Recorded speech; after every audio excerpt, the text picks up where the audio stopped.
Well, hi there, racing fans, and welcome to another edition of Winning Ways, where Laf and I are on the ball this morning. We've got three very nice horses and three to follow. Not much news, but the big news is we've got Larry the Lounge Lizard Wainstein arriving. That's right. You know, Yeah, wonderful to have you. We've got the build-up. You know, I've been chatting to Neil Smith. I've been chatting to Larry. It's excellent that we've got the international jockeys coming down here. Larry Bella talked to us all about it, what they've got involved with it, the Fairmont Hotel they've got involved. It's wonderful. And a couple of gripes he wants to push up. The gripe I have is we had a lovely Saturday organised. You know, Friday, Sunday, the two jockeys international race. We had a lovely Saturday organised for a little bit of golf with a couple of the international jockeys and the whole thing. And that racing manager here, Graham Hawkins, there's something wrong with that guy. He plays He's a golfer, yeah, and he puts on a race meeting. Oh, On of that course day. he's Is done there that. something wrong with him? No, listen, I'm going to defend him here. We need the runners. We need You racing. can defend whoever you like. You can't miss out on a good day's golf Maybe- on a Saturday. I've never maybe it's played a golf night on a meeting. Saturday. I wish it was. Let's go on straight, have a look at our three to follow.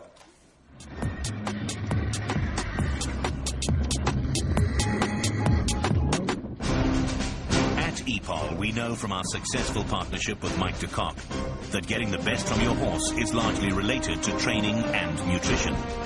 However, successful racehorses generally come from successful stud farms who focus on optimum nutritional support for growing foals and young stock. And we are therefore excited to announce the launch of our new EPOL Stud Muesli Feed. This feed has been developed by Dr. Rensha Moller, a leading veterinarian and horse nutritionist, and incorporates the latest global nutrition trends to produce a premium, top-quality, proven stud muesli recipe. This stud muesli feed is designed to be fully balanced and nutrient-dense and provide your mares, stallions, and growing foals with complete breeding nutrition for future success. Of course, we expect that this is what you have been waiting for. EPOL Stud Muesli Feed. Available now. Right, well, interesting racing over the weekend, and we start with the Vol. We go to the Vol Race 3, 1,400 metres, and have a look at this horse. He's got a big price tag. He looks like he's a big horse. One Sunday morning. Yeah, here we go. I remember one Sunday morning being purchased. It's E.B. Khan. Lovely to see E.B. Khan back with a big horse. It could be a big horse. This horse was supported right throughout the morning. And you can see it, E.B. Khan's colours, the brown and the white, probably 4 off the left now. Goes straight up to the lead. Big son of Jetmaster, half-brother to JPEG. I remember I was in the bleachers with Matthew Lift when he purchased this for $2.5 million. Beautiful horse. Well, he certainly looks like a racehorse here. They've given him a bit of a chance. He's a 3-year-old now, and he's got lovely action. He's just got very, very economical action. He's got the pedigree. He's bowling along in front, 2 off the left-hand side of your screen with a little white star. And basically, he has the race won from a long way. Yeah, Striker Stratum, who I believe is went out and rode a gallop. Now Matthew Lips rides more work than Pierre Stratum. And he went out and galloped this horse. So the word on the track was this horse would win. And here it is. He's asked it to stretch. And look at it stretch, James, because he gets pressure from up the middle outside. And not right alongside him. A horse gives him pressure. But, James, this quickens away again. Well, he absolutely, the win's like, as we say, like a good horse. I was very impressed with this run. And hopefully, Abraham Khan has a very nice horse.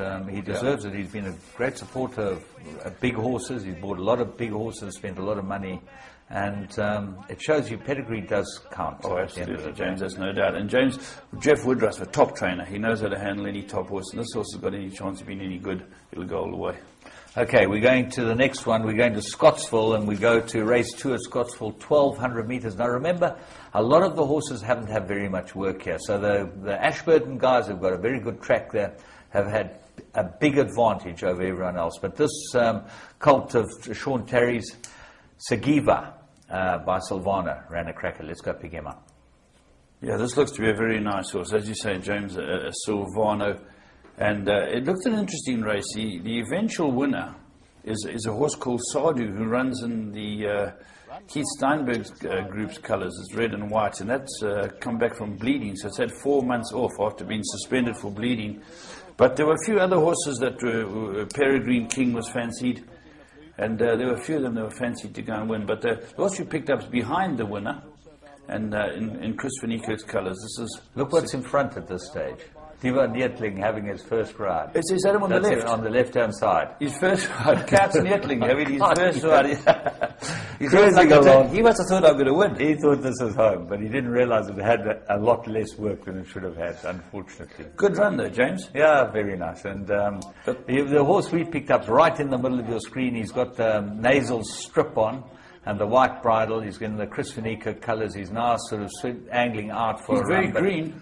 Sadhu's gone, and Sadhu's got the form. He had some very, very nice form. Now Sagiva gets going down the inside. I'm sure he'll go more ground, this horse too. Yeah. Bred by Van Rees Stud.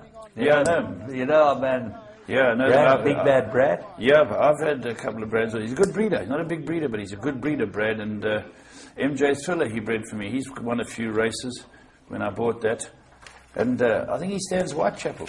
But the horse, Whitechapel he stands. Sagiva is the horse to follow. A very good run, James. Something to be with there is Sagiva. Yeah. Right, who's the third one? Another Our well producer loves getting me while I'm trying to lick my lips. And, The she's producer really doing a good job at the moment there, my darling. You look like the Let's Lizard move of on Oz. to the third one, Splinter of Ice. We're going for another one of the big horses, Mike de Kock's runner. Rumoured unbeatable. Obviously needed the run, and as I say, with lack of work, it's been very, very difficult. Let's go and pick up Splinter of Ice in the third race.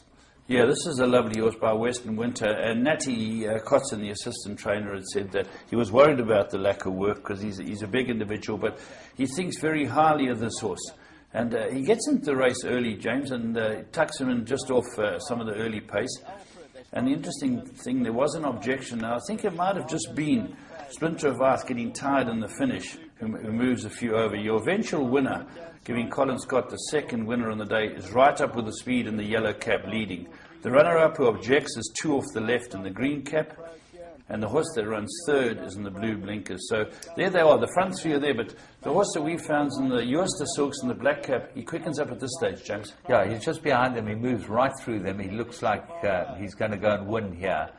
He's by Western Winter out of a very good mare, Gia's Secret. So there's a lot of pedigree there. And really gets into the race here. But you can see lack of conditioning and greenness basically got him beaten. Here he looks like he's going to win it. Yeah. And he goes forward to win the race. The other unraced horse is King Alfred, who, because he drifts here, he pushes King Alfred onto Chivago, hence the objection. But a great debut too by King Alfred. He's had enough, a horse who found it tight in the end, Splinter of Ice. Yeah, I really like the run of King Alfred, and pleased for Colin Scott. You know, he's had a double on the day, and very nice and well-deserved double. Yeah. Brandon Lorena rode them. And King Alfred certainly looks like a nice horse too, but I think the big improvement's going to come from Splinter of Ice, so we'll go and have a look at that one next time he runs, even over a bit more ground. Let's go and have a look at our Blast from the Past. We're looking at the Victory Moon Stakes, which is the next big race coming up in Gauteng, and this is a good one. Getting the best from a thoroughbred is largely related to training and its diet. Mike de Kock has mastered this critical balance. Where is Mike de Kock? Yeah, where How is can he? we have a world-class racing event, no Mike de Kock? Wherever you are in the world, to be competitive at the highest level, equine nutrition is first and foremost.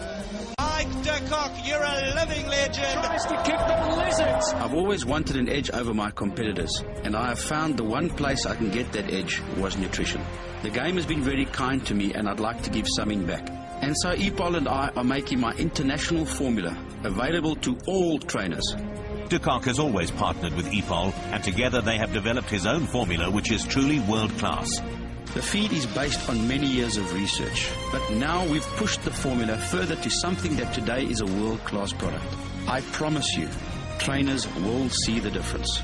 Mike de Kock feed from EPOL. Available now.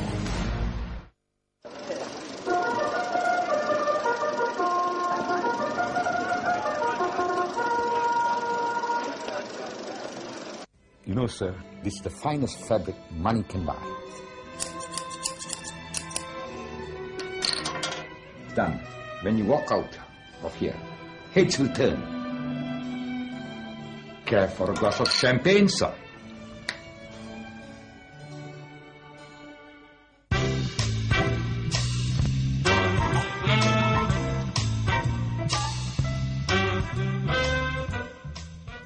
Sage Throne. Sage Throne is ready.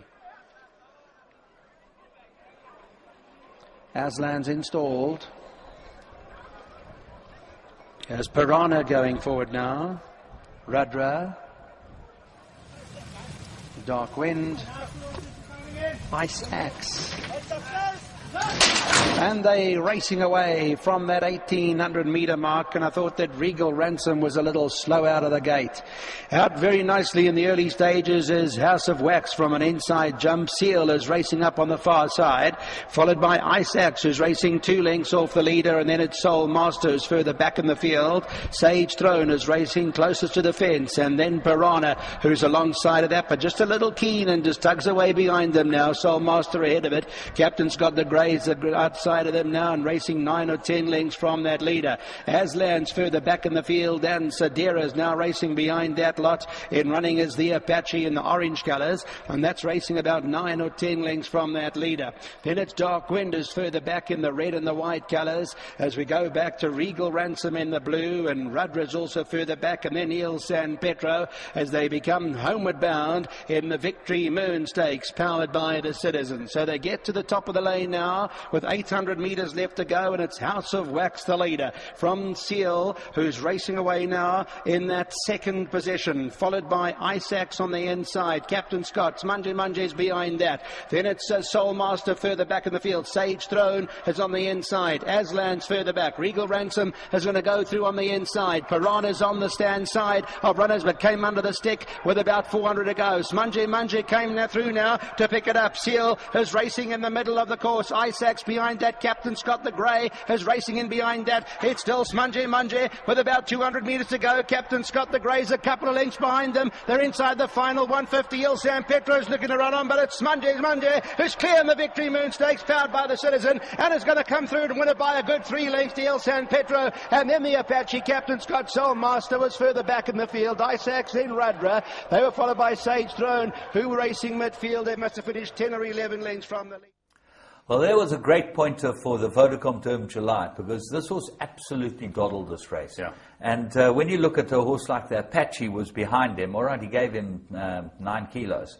But the Apache's shown how good he is. It was a very good field. And you often look to find, when you're looking to find a horse that can run a place in the July, you go through these races. And you see Munge gave them a good hiding, won by 3 3/4 lengths. So in the July, he could have been one of those horses that you find. And I know a couple of people that did find him.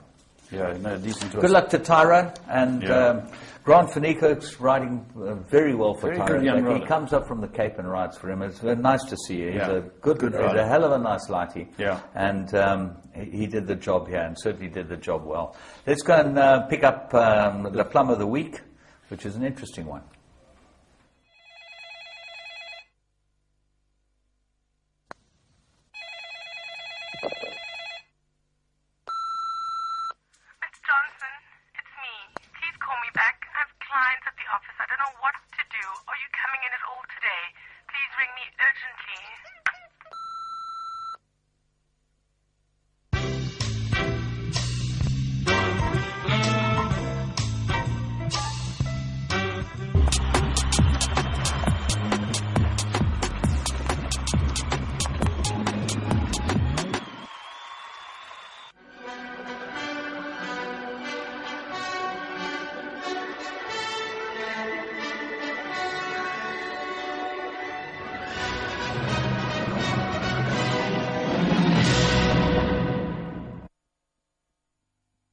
Between runners, Amatol's trying to progress now as they come inside the 400. Murhi let loose, and Murhi comes gliding into the lead as they come to the last 300, looking to run on his Uncle Tommy on the stand side. Murhi, he's made his move, he's gone 3 lengths clear. Uncle Tommy unapproachable, but the harder they try, the more Murhi strikes fear into the heart of his opponents, and Murhi is bullseye. Approachable second, Uncle Tommy, Millennium Wind, and then came Great Smoky. King's Entourage next best.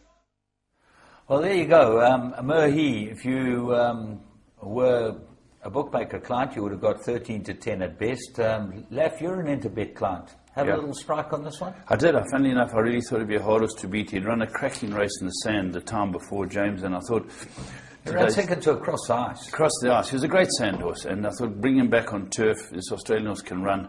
I got 17 to 10. I thought good price. If you'd actually put in 18 to 10, you would have got 18 to 10 on Interbet. And that's the great thing about Interbet is that you can put in the price that you want. Yes. And you find someone to match it from you. And look, it's a bookmaker site because there's a bookmaker matching it because they're the only people that can match your bets that you want to have a bet on. But 18 to 10 was the price, and Across the Ice beat it last time on the sand, but it had won on the grass before, so it showed there was a grass horse. Yeah, he's good General horse. Sherman. Good horse. Right, there you go. If you want to get onto the best prices, you've got to be an Interbet client. Let's move straight into current affairs.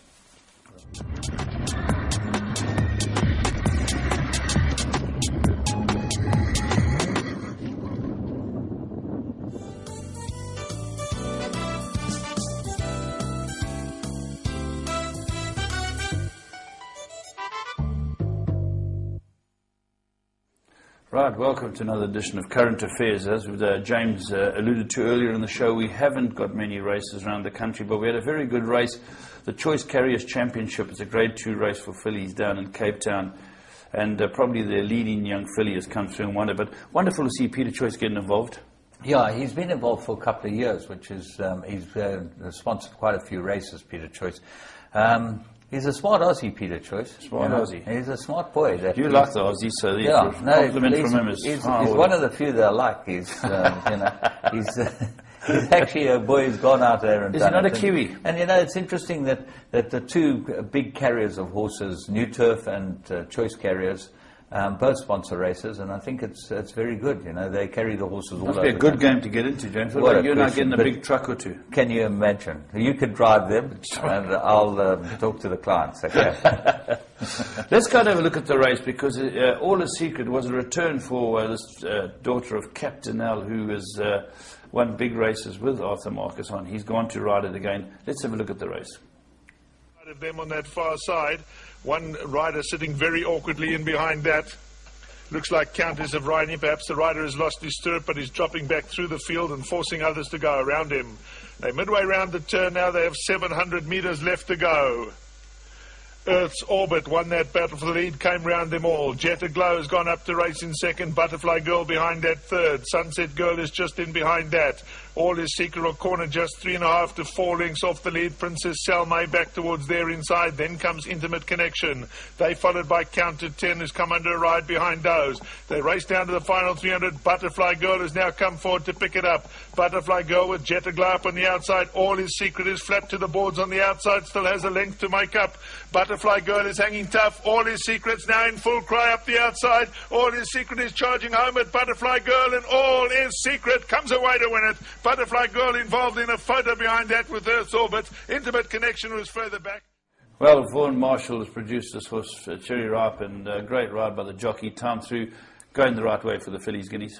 Yeah, it's a good day for Vaughan Marshall too, and we noticed that he won the second race with Tribal Dance, he got a new owner involved, and very interesting. Yeah, I think it's Jeff Adebe's wife. He's got wonderful to get a person like that into the game. They're big players in politics. Absolutely, and it's just great to see that this business of owning horses is going to all segments of the South African community, and wonderful to have Mrs. Radebe in there, and I hope Jeff had a good punt on it. Anyway, it's by Tiger Dance. Yeah, it's by Tiger Dance. I was thinking they had a winner for Jeff Woodruff. Touch my book. Had a winner for Woodruff as well. Very good weekend for Tiger Dance as well. So well done to them. But Butterfly Girl, Earth's Orbit, good runs. Well, the first four, even Intimate Connection, ran very good races. The class filly, she's different class to them, and she's going to get better. She came back from a 100-day rest, and she's going to improve even more than most of those. Yeah. You know what has been interesting, James, is we've had a few people get a hold of me, and some quite high-profile players saying, listen, there's got to be something done about these objections that are taking place. And we've managed to get two races that have come up, two very similar incidents with different responses. The first one was, of course, the Derby, the SA Derby in Gauteng, where the two horses dead-heated. Pomodoro, the eventual Vodacom Durban July winner, and Royal Bencher dead-heated. There was no objection, nothing was done. And then during the week, we had a dead heat and objection, and one was moved forward. The incidents are very similar. We've got some footage to show you. We want to get your opinion on this because it's starting to trouble a few people. And James, I had more than 3 phone calls about it from players quite high up in the game, and I'd also like your take on it as well. So could we have a look? Let's have a look at what we've got, the footage to show you. Green is inside of those. Silver Flyers at the back end of the field right now, but they're not panicking at all. They're also 14 or 15 lengths off the leader with Baraka, who's racing at the back end of that field. They're about to be homeward bound now, and the Club King is the leader. Blazer Fires in the second spot. Being followed now behind them in third, My Eyes Trigger, followed by Changing Moon after those. Zambuca to the outside. Royal Venture, Pomodora is going to go inside of them. E-Jet is looking to get going, and the Oranges over to the outside. Wagner, they got 5 to go. Pomodora came through now on the inside. Royal Bench is right there. Brooks Club is alive, and so is E-Jet. E-Jet in the orange colours on the outside. Brooks Club is looking to go with it. Pomodora, then Royal Bencher is after them. Royal Bencher now, 200 to go. Brooks Club, Royal Bencher the new leader, comes into the lead, 180 metres left to go. Brooks Club, E-Jet, Pomodora, Zambuca's after that, but it's still Royal Bencher in the closing stages from Pomodora, who tries to pick it back and coming all the while as they go to the line, and a terrific finish here. A great finish between Pomodora, Royal Bencher, Zambuca after those. Brooks Club, E-Jet is after them. It turned out to be a humdinger again in the SA Derby, powered here by Gordon's Gin. Okay, James, there is the footage. Here is the footage. Pomodora's coming over. Arthur Marcus 3 off the right. He changes his stick, the rider of Pomodora, which is Lorena. And there's a little bit of a... There, boom, on the line, James, and the result stood. Then we had the run in Cape Town, where here is another view of it, just to show you what happens. And these two dead heated. Gabrielina's asking Pomodora for everything over this trip, and it actually touches Arthur Marcus's dead heater, Royal Bencher. We've had a good look at it because we feel people should be able to make a comment on this, James. And I wouldn't mind a comment from you every now and then. It would help the show's continuity as well. But then again, someone will have to wake you up. Yeah, well, there's interference. Yeah, on the wire, right? On the wire, there's no doubt about that. What does the rule say? Does the rule say if there's interference, like the rule used to say in France, the horse will be demoted? Or does it say if it costs it the race, will the horse be granted the race? One of the two. Yeah. Okay. But you know what the new rule is says? if it has material. Could it have won? Yeah. Let's have a look. We got something on the Cape race, which was during the week, and this was Happy Forever and Cape Royal. It was a cracking race. They went right to the line, and they ended up touching. But let's have a look if we've got some footage of it. Happy Forever just off the early call. Cape Royal is sitting behind Vardashian for early cover. How Do You Like Me Now? And behind that, General Assembly, 400 metres left to run.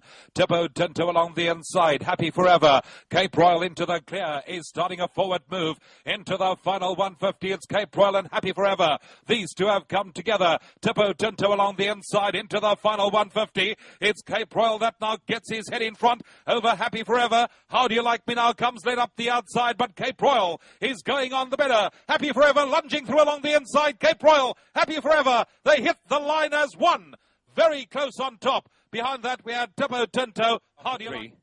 And behind that. And here we go, James. Same type of thing. Carl Nisius has got his horse running across towards Happy Forever. Glenn Hatt's hard at work. Two top riders giving it their all. And they're going down the line. There's very, very little in it. And they're going to hit the line now. And as they hit the line, boom. How similar is that, James? That's a very similar thing on the line, a bump. Now, someone went to the staffs in Cape Town and said, how can you change this result, especially after precedent was set, bumping on the line in Gauteng? And they said, well, listen, different bodies from different provinces have different takes. Is that right, James?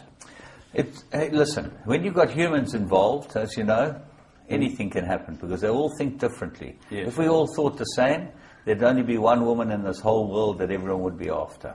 We all think differently, so we're all after different things. That's not the right answer I'm looking for. Neither is the racing public. Looking for consistency. Yeah. If something like that happens, we're going to have the rule put in place that the rule states it happened on the lines can't change. Don't you think there should be one body, and I'm going to touch base with this with Larry, because he's top man at the RA, about whether there should be one stipendiary body running the whole country. That, it's always been my opinion, and we've put this to the Jockey Club, the National Horse Racing Authority, on a number of occasions, been put through various channels, that there should be a body of stewards that sit and watch the races. They're paid to do this from the Johannesburg office or whatever, and they should make a decision if there's and it should be the same body of 6 guys, 2 on duty every single week.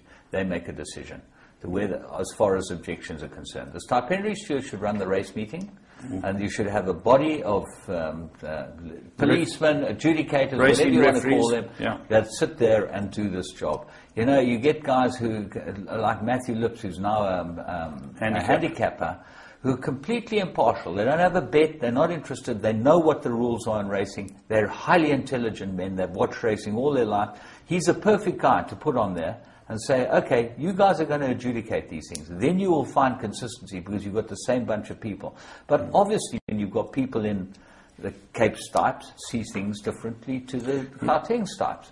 And the rule is, what's interesting, if it materially affects the result. Yeah, so there's a personal take, and I agree with you on that, James. On both those objections, you can't with certainty say it materially affected the result, because the second horse, the second race, the one in Cape Town, that horse was hanging badly. You could see Carl Nisius trying to straighten him up for 100 metres. He in fact took the stick off him.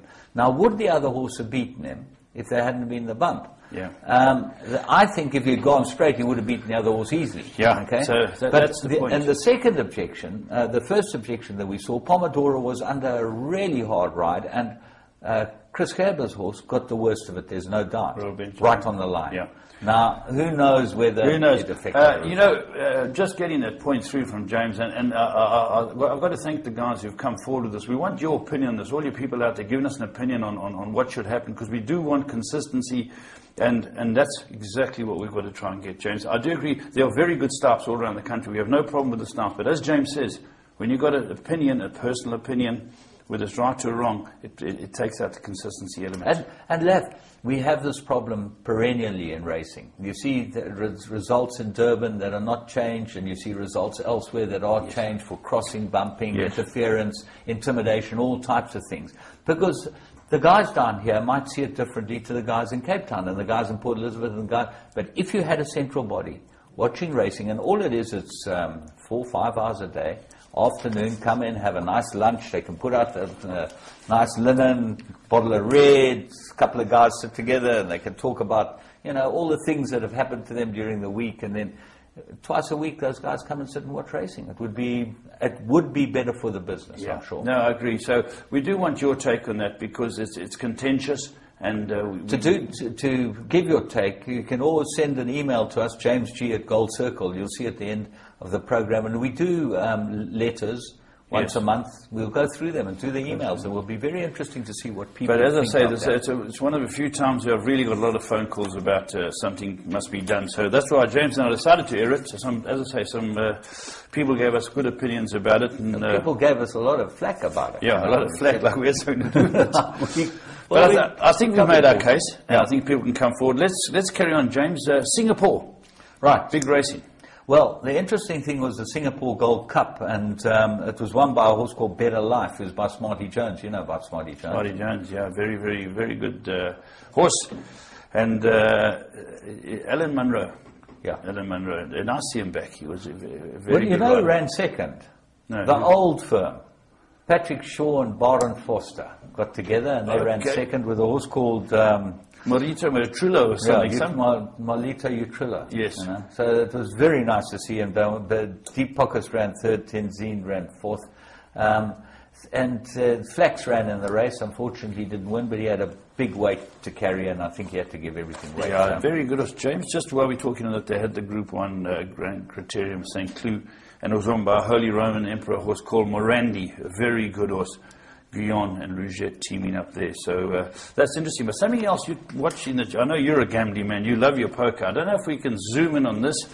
if Zane can just pull in this, because it's coming up, and this is getting a lot of interest this now. If you guys can just come in close on this. When is this? It's a SA Betting Championship. Come in even a bit closer. You've got to be a champion punter. It's Friday. It's Friday. You're just getting the focus. We'll come in again. Well, it's run by Tab. Yeah. 10,000 Rand buy-in. Well, that's cheap.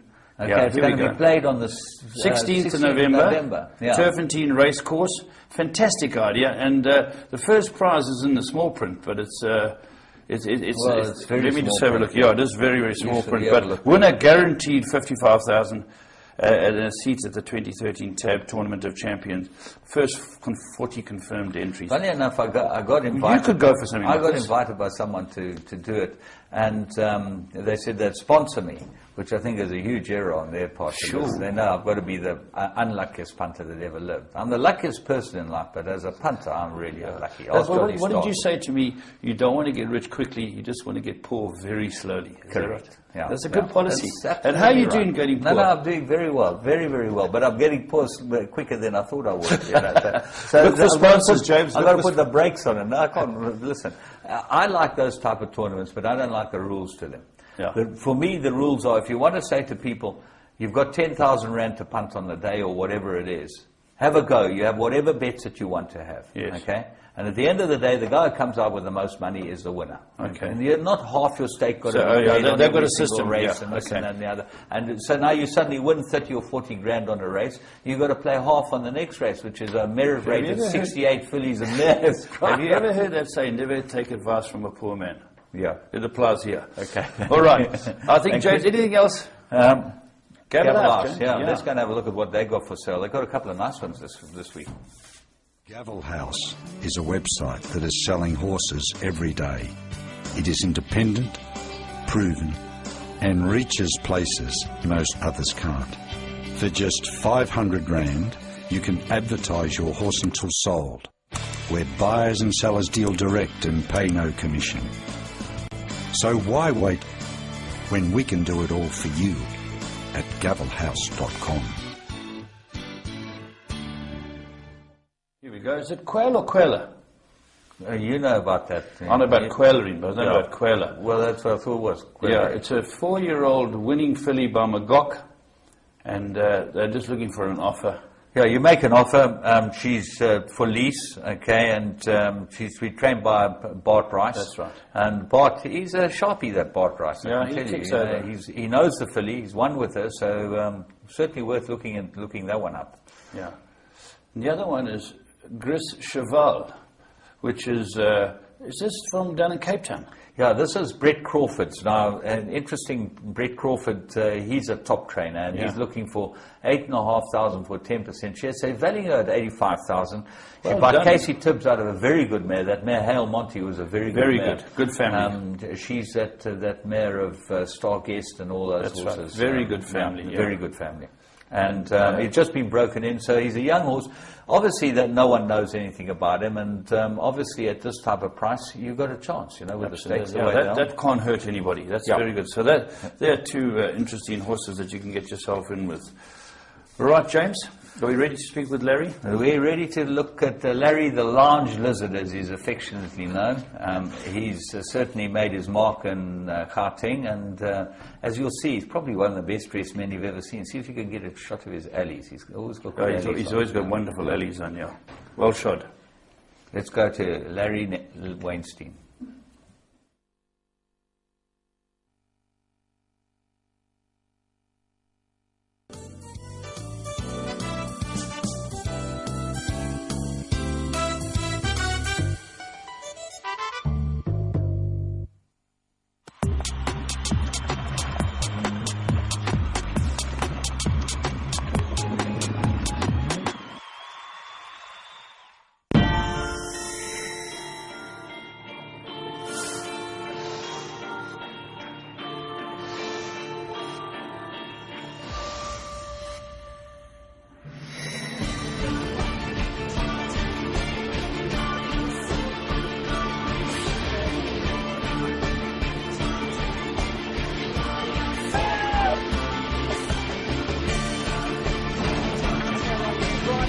James. The second position, but Military Moses giving them a bound.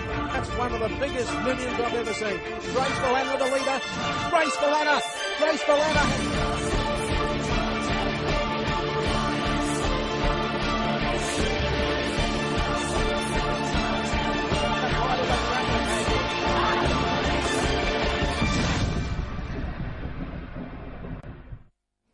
Right, welcome back to Your Call for this week. And as we've been saying, we've got the CEO of the Racing Association, Larry Weinstein, with us. Larry, thanks very much for coming down to join us. And I concur with Jim as being the best dressed guy up on the half. You're pushing Greg Sadie all the way.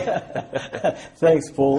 Thanks for that compliment. The people are seen in a different light. Yeah, absolutely. You know, we've got the build-up to the international jockeys coming out here. It's wonderful, and it's fantastic that it's going to be down in Durban for half of it, you know, which is great.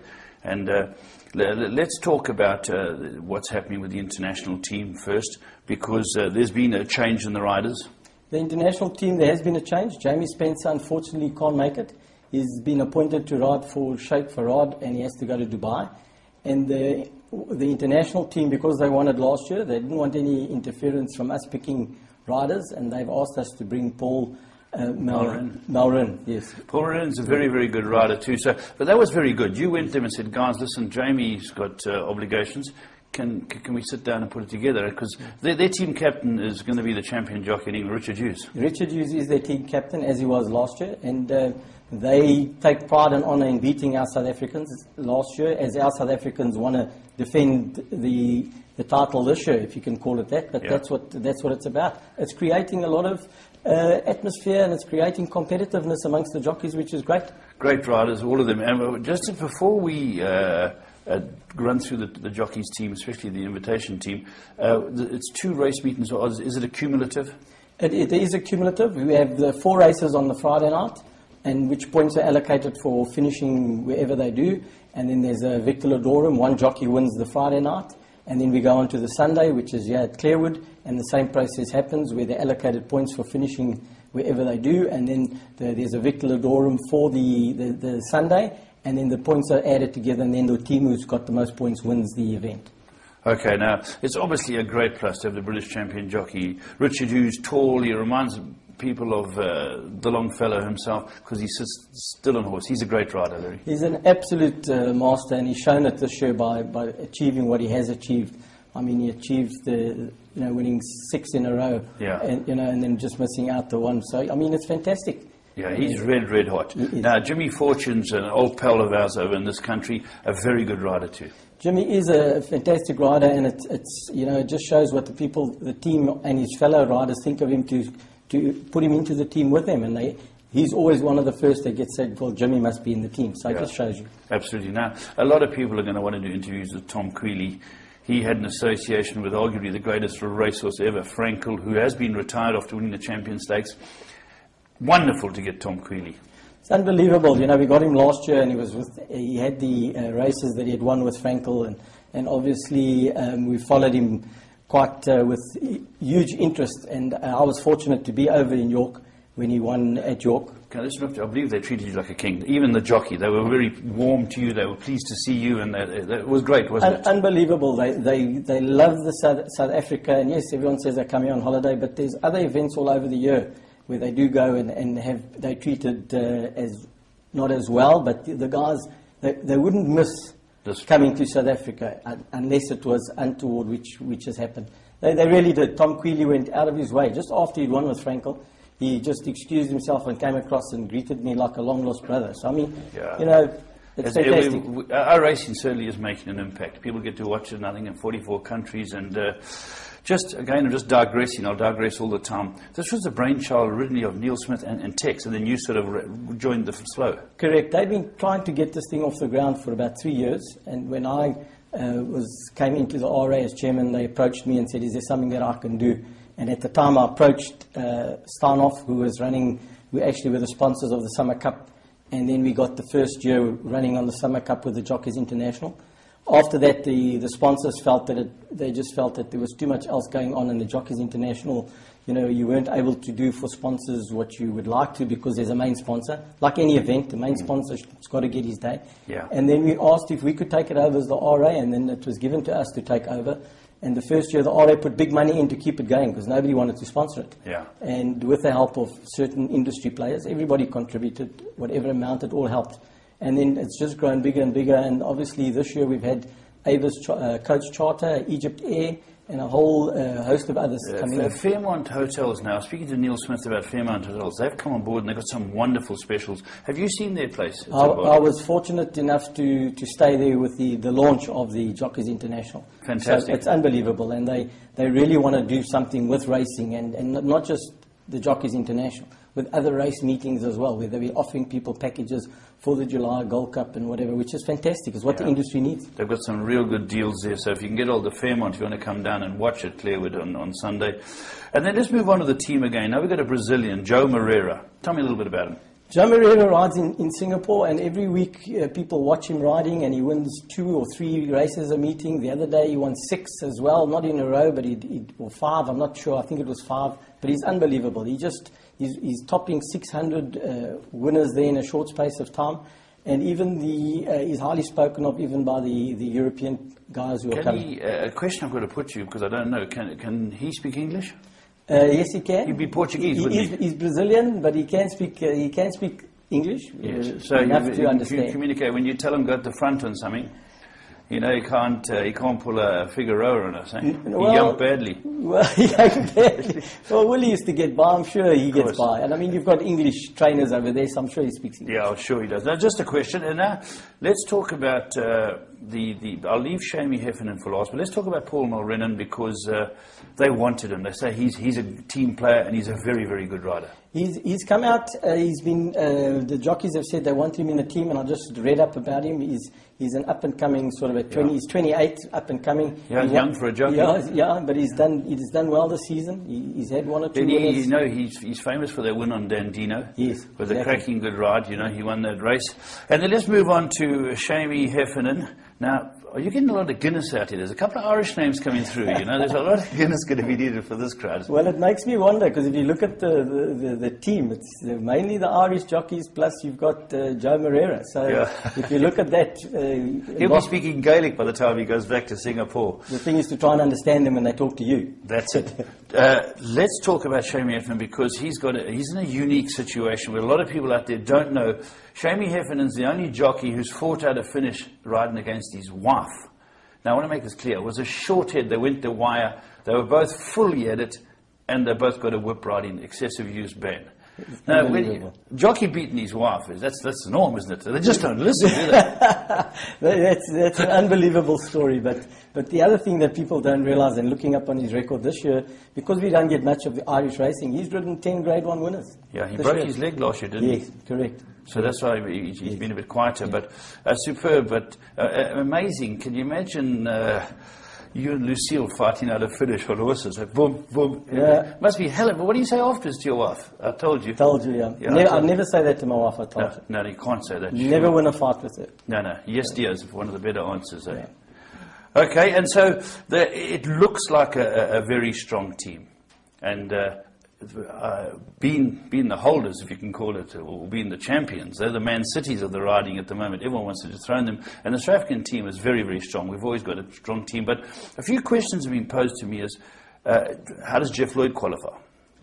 Paul, exactly that. And a little while ago I was asked to forward the passports, because at the time we were under the impression that South Africans we were negotiating to get their colours, and when I say negotiating, doing what we had to do for them to get their colours, and they asked for Jeff Lloyd's passport, yes. And which he sent it over to us, and we passed it on to Tex. All of those things were being done by Tex, because the SARJA applied to the South African Equine Federation for membership, and it was said to me that SASCOC was called for their passports, which I then said, could we have Jeff Lloyd's passport, which I forwarded on to prove he's a South African citizen. Exactly. And I've since found out he's definitely a South African citizen. You know, he's probably a resident in Australia. Well, that's where his home is now, with him and his family and that. But it's wonderful. I think what's very, very good about it, Larry, is that you're bringing Jeff over, and he'll be seen in Durban. Now, he's got great support. I think they call him Kanwa or something. He's got great supporters here. They'll be queuing up to have a go at him. Well, that was one of the strategies that we felt in picking that wild card, which the committee is allowed to do. So we thought, bring Jeff, because it's in Durban, if we bring Jeff, it's going to add to the crowd, no matter what. People love him here, and they're going to come to the racecourse, because all we're thinking about is the event. And he's a top rider. So he is. He's a great rider. Great rider. All right, let's go and have a look at our sponsors, Magic Millions. There's been a few winners around the country. Let's have a look at that. Here we go. Main Dane, we saw him come back and win the other day. Fastnet Rock, a very, very good horse. Adams Rock, a Fastnet Rock as well. And, of course, ready to go right now. So, Magic Millions horses, they're successful here. And here are 3 graduates who've won. But we're still here with Larry. Now we're going to keep going because, Larry, there's been a few contentious issues that have come out lately. You've sort of been hit from left field with the handing out of colours. Just to explain to the public what this is all about. Paul, we've been trying to negotiate. When I say trying to negotiate, because the NHA used to be the body that belonged to the South African Equine Federation. And the South African Equine Federation has had a lot of turmoil and aggravation within their ranks. And so it's a new body. NHA resigned from them, and what happened was we tried to establish who the body should be from racing to enable us to apply for colours, because we are seen as being, we need to be a member of them, which then applies, we apply to them, who then on our behalf apply to SASCOC. We can't go to SASCOC. SASCOC is a sporting body, the government sporting body. Yes, government sporting body that issues colours. They issue colours. So to any form of sport, whether it's a swimmer, an Olympian or whatever? All forms of sport, they are the ones, if you're hosting an international event with colours, and that's important, with colours, because you can host an international event without colours, you don't have to get anyone's permission. But if you're hosting an event with colours, you have to get SASCOC's permission, but you have to belong to a member of a federation that belongs to SASCOC, which the South African Equine Federation does. And that's where the contentious issues came about. What if they said, hey, you can't hand out colours? Basically. Well, they haven't said it, because if you're not a member of a federation that belongs to them, you can't go to them and ask them for colours. Okay. So they stick to the rules, and which is the right way. Nobody's asking to bend the rules. Yes. But there was all along the way, from September, which I thought would give us time enough to get started. September, which always done it in September last year, the years before, and everything was done in that manner. Unbeknown to me, that we didn't have a body that had joined and was busy joining, which was our SARJA. And every time we asked and we wanted to know which body could join, we were told, here's the forms, this. Nobody said to me red tape. All the red tape. Nobody said, but hold on, SARJA applied in June. They didn't fill out the papers correctly, but it's gone back to them now. And sorry, we only got it back in October, too late. You can't. Then we asked for the information about, surely, if it's just about getting us to be a member of the federation, surely you can do it by round robin. You don't have to wait for a meeting. There's no law that says, sorry, we can't do it. Yes. But because of certain, and I went on Saturday and I explained, because the NHA said that I need to make a press release about this to explain to people, because there's sponsors involved, the public's involved. You know, we never ever go out there and tell people what's caused what, and then you just leave it and you think it'll go away. Rumours. So I did go out there on Saturday and I told people what it is, and I was harsh on certain people, but I feel aggrieved because of this event, and I'm entitled to. And the two people, as I mentioned on Saturday, was Robin Lowe and Advocate Nazal. We had all information. They had information, and Robin Lowe kept telling me, but your information's wrong. And I'm saying, but, you know, I know what we're doing. How does she fit in? Sorry, just fill me in. Well, Robin Lowe is a journalist. Yes, I read her articles. And she does a lot of articles about racing. And it's not whether she's right or wrong or whatever. I accept that she's a journalist and she's doing a job. So what did she say you were wrong with your application? She was saying that whenever she spoke to SASCOC and to the Federation, they had no knowledge of the event, they had no knowledge that we were applying for colours, and I kept saying, but I'm telling you the papers are in and we're busy doing it, and it should be ready, or we should get it before the event. She also then went to the NHA and said the information that they've heard is that's not going to happen. And the NHA called me in and said, what is going on here? And I gave them the information which was given to me through text with Neil's help, and with South African Equine Federation hadn't come back to us at all at the time. about a round robin and what was going on behind the scenes. Obviously, I've got to say, Robin Lowe was right, because she kept saying to me, you've got the wrong information. So I went on, I said, well done. You were right, I was wrong. I have to tell the people, because I said that we're going to have an event with colours, which we aren't now. The one sad thing about it is we've got sponsors that are putting a lot of money in, and all that's happened is the event's going to go ahead, the jockeys aren't going to get colours, and now we have to explain to the sponsors who are quite happy with it, because for them it's about the jockeys riding here, it would be adds to the day. But you know, I just don't understand what the motive behind them stopping this thing. Why don't they come to me and say, listen, let's help you. This is not going to happen because of this. They never ever said that. They just said you are talking and misleading the public. Which I've got to say, I've got all the emails here, and because I'm sitting with you and you a neutral party, you can read it and you can tell me if I'm wrong or right, and then I'll apologize. So you've done everything within your powers as a group to get it right. And because the NHA bailed or stood down, so you've pushed through to join a body to get the guys to allow you to have colours. Will their decision come after the meeting? Yes, on the 20th. On the 20th? Now tell me something. All I need to know is, on the 20th, for what reason will they say you're not allowed to be a member? There is no reason. There's no reason. We're a massive, there is massive no body. reason. As I said, we contribute to the equine research. We contribute that everyone benefits by. Why would they say, sorry, you can't be a member? Why? Because you have a round robin resolution should have been rubber stamped long ago. No, people are saying that I'm doing things behind everyone's back and I'm doing it illegally and I'm not doing it the right way. You know, Paul... Yeah, there's better we got it out in the air. So people out there, if you can get my opinion on this, you know, it's important that we all know we're going the right way. So these guys on the 20th are eligible to get their colours, and yet they're racing... On the 18th is the last time they... sorry. Yeah, they can't get their colours. And let's just say, going forward, we're going to have a situation where we'll always be on a body. No, we have to be. Because correct. We have to. But this that you're applying for will put us in the body. Correct. Well, hopefully, because we were on the body last year. How did the advocate get involved?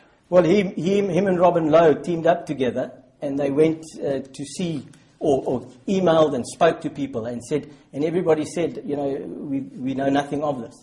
I mean, and I've got mails here from Les Williams who guided us, and thanks for that. He told us how to go about it. He even asked them, please, can you not just do a round robin? And get the temporary membership just for the horse, for the industry and the sport. And they came back and said, no, we are too scared of people going to the press and getting involved in legal implications. We'd rather just wait until the 20th. And which I've got to say, they're entitled to do that, but I just can't understand why. A little short-sighted from my opinion, but I don't know the ins and outs. I'm just giving a personal position. I'm looking forward to... Miss Lowe's next article. Maybe there's no doubt I'll be there. It'll be interesting, but you should probably be the butt of it. Which, not not you in this game. Well, it won't be the first, and better people have tried to kick my butt, so you know what. No, that's so true. Yeah. Sorry, all I wanted to say is she's doing her job. I'm not saying that. Yes. And you know, the way I came across, and I was a little bit facetious, but I was also doing what the NHA told me to do. Yes. Now, if I just come and said the guys aren't getting their colours, will people just accept that and say, well, what's behind it? Why not? Yes. So I've had to try and explain, and by explaining, I've had to put the detail down, which is there. And yes, again, I've got to say... Are you happy you've done your best? I've tried. I've done my best.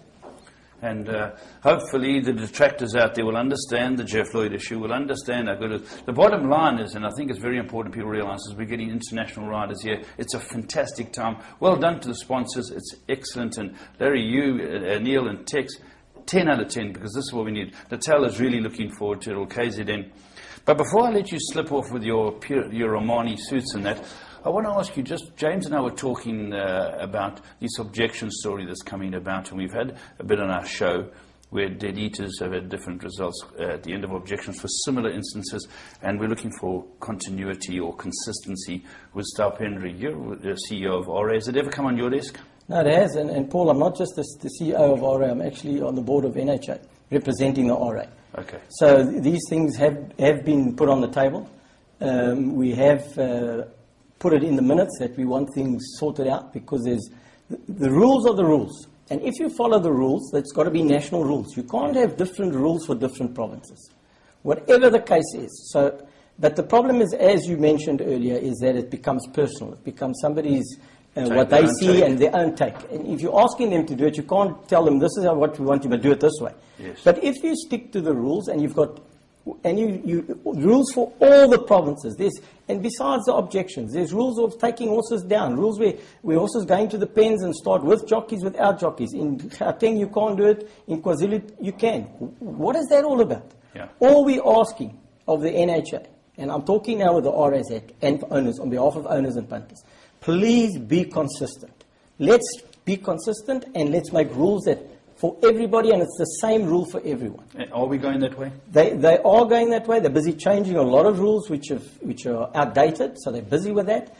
2 weeks ago, Rob de Kock, who's the outgoing CEO of the NHA, and Denzel Pillay, who's coming on board as the new CEO, they were in the studios looking at races, and what they were trying to do is to assess the cost of doing it centrally. Yes. Because it's all about the cost with cameras and all of that. So when an objection takes place, you've got one board that's in a central position that can make the decision, and not the staffs on the day. Because the point is that they make to us is that when the staffs object and they lose it, it makes them look bad. We've objected, they lose it, which could happen. Of course. But my view is, I've got to say, and I'm very outspoken about this, Paul, and behind the scenes, and I can't, people don't realize what goes on behind the scenes. When staffs go and they say to the jockey, do you want to object? And the jockey says, no, I don't want to object, or yes, I do. They're too scared that they're going to lose it and make themselves look bad. You've got to, correct. I get your drift. You've got to have that system that you guys... Take it away from them. Take it away from them. Take it away from them. Correct. Let them, and make the rules for everybody. Yeah. There is in the next, I think it will be announced soon, there is a foot changes that's going to be happening within the NHA, big changes. And I think it's for the right reasons. Absolutely. They have to get our game right. Larry, it's been an absolute pleasure. And I say you're always welcome down here. Any of your boys, Patrick Davis, V, any of you guys, it's always good to get the updates. We like to get John Stewart down here as well. Wonderful job you guys are doing, and thanks very much for coming in. Thank you, Paul. There we go. Larry Weinstein, the CEO of RA, telling us what's happening for a big, big weekend of international racing.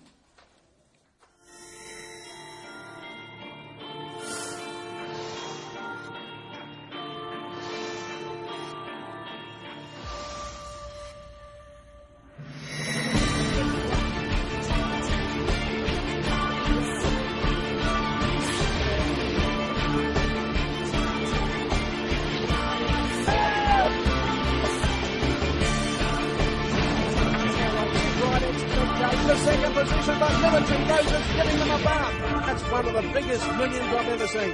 Graceful Anna, the leader. Graceful Anna. Graceful Anna.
Interbet gives you a unique perspective on the event you wish to wager on. The trading screen provides a complete status picture, enabling you to make a more informed decision. For example, take a look at the percentage at the top of the back column. The closer the number is to 100%, the higher the overall wagerings become. If you watch this number over time, you will see that it starts off relatively high and drops as the race time draws near, improving the betting position right before the race. To see where the action is taking place, you can see the odds column to see the situation for each horse.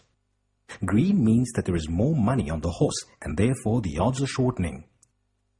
Red means that the odds are drifting, and black means that there has been no change. You can use these trends to better anticipate where the market is going and make more informed decisions when placing a bet on request, for example. Remember that as the race time gets closer, there is a chance you will run out of time and that your bet on request will not be confirmed also increases. Wagering on horses requires knowledge and luck, and we are here to help you gain the knowledge and get up-to-date information so you can make far more informed decisions and get an action-packed experience.